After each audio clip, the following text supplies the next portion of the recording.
¿Te preguntas qué resolvió el Tribunal Constitucional respecto de la cuestión de confianza y por qué? Te lo explicamos, corto y fácil, como de costumbre.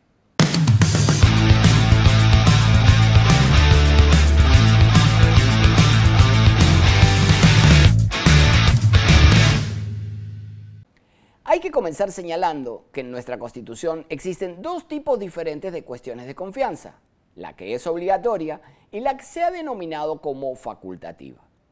La cuestión de confianza obligatoria es aquella a la que se refiere el artículo 130 de la Constitución en cuanto establece que, dentro de los 30 días de haber asumido sus funciones, el presidente del Consejo concurre al Congreso en compañía de los demás ministros para exponer y debatir la política general del gobierno y las principales medidas que requiere su gestión. Plantea al efecto cuestión de confianza. En esta disposición existe una obligación. El presidente del Consejo de Ministros debe plantear sí o sí la cuestión de confianza respecto de la política general del gobierno y el Congreso debe decidir expresamente si la otorga o la rechaza. Si la concede, es decir, si le da la confianza, el presidente del Consejo de Ministros recibe lo que podría denominarse la investidura y continúa en el ejercicio del cargo. Si por el contrario se la deniegan, como sucediera con el gabinete presidido por Pedro Cateriano, se produce la crisis total del gabinete, es decir, que el premier debe renunciar al cargo y todos los ministros también deben hacer lo mismo. Por otra parte, tenemos la cuestión de confianza que hemos denominado como facultativa. Al respecto, hay que tener en cuenta que el artículo 132 establece que la desaprobación de una iniciativa ministerial no obliga al ministro a dimitir, salvo que haya hecho cuestión de confianza de la aprobación. Queda claro que en este caso cada ministro puede hacer cuestión de confianza de alguna política pública o de la aprobación de una norma relacionada con su sector. Si le otorgan la confianza, todo continúa sin problemas, pero si se la deniegan, el ministro debe renunciar. Esta renuncia no afecta a la continuidad del premier ni la de los demás ministros, obviamente. Por otra parte, el artículo 133 de la Constitución también se refiere a la cuestión de confianza facultativa, pero esta vez planteado por el presidente del Consejo de Ministros. Dicho artículo establece que el presidente del Consejo de Ministros puede plantear ante el Congreso una cuestión de confianza a nombre del Consejo. Si la confianza le es rehusada o si es censurado, si renuncia o es removido por el presidente de la República, se produce la crisis total del gabinete.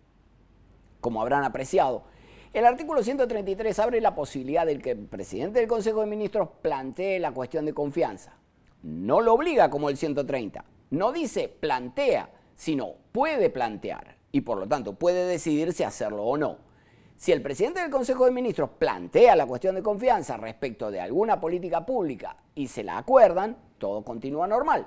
Pero si se la deniegan, esta denegatoria cuenta para la disolución del Congreso que podrá decretarse si se censura o vuelve a rechazar la confianza. Sería la bala de plata a la que hizo referencia el ex premier Valer. Ahora bien, en este contexto constitucional, el Congreso de la República aprobó una ley que regula el ejercicio de la cuestión de confianza que denominamos facultativa. Esta ley establece concretamente que la cuestión de confianza solo puede estar referida a las competencias del Poder Ejecutivo y excluye específicamente 1. La aprobación o no aprobación de reformas constitucionales. 2. Las materias que afecten los procedimientos y competencias exclusivas y excluyentes del Congreso. Y 3. Las materias que afecten los procedimientos y competencias exclusivas y excluyentes de otros organismos constitucionalmente autónomos. Por otra parte, en la primera disposición complementaria final se ha establecido que la aprobación o rechazo de la cuestión de confianza se realiza luego de concluido el debate y realizada la votación conforme al reglamento del Congreso. Añade asimismo que el resultado de la votación es comunicado por el Congreso al Poder Ejecutivo mediante oficio para que pueda surtir efectos y precisa que la interpretación del sentido de la decisión solo puede llevarla a cabo el Congreso. De este modo, queda claro que el resultado de la cuestión de confianza que se plantee solo puede surgir de un pronunciamiento expreso. Ya no cabrá la posibilidad de que el Poder Ejecutivo interprete que se ha producido una denegatoria fáctica, como sucediera en el año 2019. Ahora que conocemos el marco constitucional y la ley impugnada, podemos analizar la sentencia, aunque justo es decir que no existe propiamente una sentencia, sino que se recogen los votos de los magistrados que tienen dos posiciones. Por un lado, la de quienes votaron por declarar infundada la demanda, que son mayoría, y por el otro, la de quienes en minoría propusieron declararla fundada. La mayoría reitera que en el expediente 6/2018 el Tribunal Constitucional dejó resuelto que la cuestión de confianza que pueden plantear los ministros ha sido regulada en la Constitución de manera abierta, con la clara finalidad de brindar al Poder Ejecutivo un amplio campo de posibilidades en busca de respaldo político por parte del Congreso. Pero subrayan que en aquella sentencia ya se había dejado claro que tal cuestión de confianza solo puede referirse a las medidas que su gestión requiera. Los magistrados que votaron por desestimar la demanda sostienen que en la sentencia aludida se buscó absolver una pregunta específica surgida a propósito de una reforma del reglamento del Congreso, y que era la siguiente: ¿puede hacerse cuestión de confianza sobre proyectos de ley o sobre políticas de gobierno? Afirma que allí se respondió que se podía hacer cuestión de confianza respecto de políticas y también de leyes, pero que, en todo caso, se referían a leyes propiamente dichas, mas no a leyes de reforma constitucional.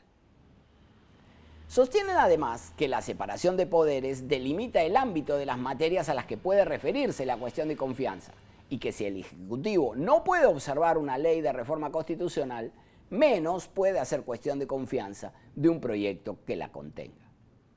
En el voto de los magistrados Ferrero, Sardón y Blume, se afirma que al resolver este caso se debe tomar en cuenta el efecto que tuvo la sentencia que convalidó la disolución del Congreso realizada el 30 de septiembre de 2019 y que, en su opinión, y cito, sentó las bases para la catástrofe sanitaria y económica experimentada en el Perú el 2020. Afirman que la posición de quienes proponen declarar fundada la demanda soslaya no solo la Constitución, sino también nuestra historia reciente, y procede como si la concentración de poderes derivada de la disolución del Congreso del 30 de septiembre de 2019 no hubiese tenido consecuencias negativas muy serias, para concluir que la ley impugnada en este caso solo restaura el equilibrio de poderes establecido en la Constitución. Por su parte, quienes proponen declarar fundada la demanda sostienen que la ley impugnada busca regular lo que el Ejecutivo puede o no puede hacer a través de la cuestión de confianza facultativa, y concluye que, en consecuencia, establece limitaciones en su ámbito material, supeditando el sentido de lo decidido sobre la confianza a una votación parlamentaria. Concluyen que dicha ley contradice la regulación abierta que es propia de la cuestión de confianza, según el criterio que había fijado el Tribunal Constitucional en su jurisprudencia previa. Sostienen que la incorporación al ordenamiento jurídico de las materias o exigencias establecidas en la ley implican la modificación del marco constitucional que configura la cuestión de confianza facultativa. De otra parte, los magistrados que propusieron declarar fundada la demanda sostienen que la ley impugnada proscribe, sin fundamento razonable y constitucional, la facultad del Ejecutivo de impulsar reformas constitucionales como parte de su deber de llevar a cabo la política general del gobierno. Y recuerdan que en el año 2018 se sometió a cuestión de confianza 4 proyectos de ley de reforma constitucional que fueron aprobados por el Congreso y luego sometidos a referéndum el 9 de diciembre del mismo año. Estos magistrados sostienen la legitimidad de la denegatoria fáctica de la confianza, por cuanto supeditar los efectos de dicha decisión a la comunicación formal del Congreso supondría vaciar de contenido en la práctica a la cuestión de confianza, porque bastaría el formal otorgamiento de esta, aunque luego no se adopte la decisión respecto de la que se plantea la referida cuestión. La minoría, finalmente, concluye que la ley impugnada establece supuestos de limitación que no son compatibles con la Constitución en la medida que contravienen la referida regulación abierta de la cuestión de confianza facultativa.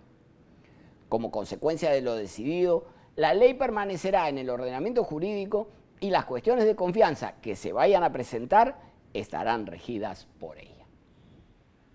Lo vamos a dejar aquí.